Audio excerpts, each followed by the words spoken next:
না আঙ্গুর আন্টির সঙ্গে একটু প্র্যাঙ্ক করবো।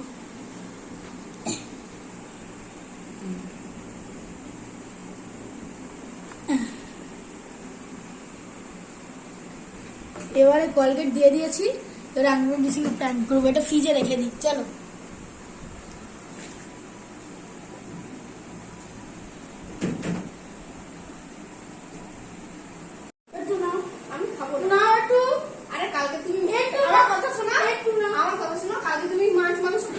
না না ওটা লাস্টে দিয়েছি, আমরা খাইনি, গোটা নিয়ে এসেছিলাম আমরা।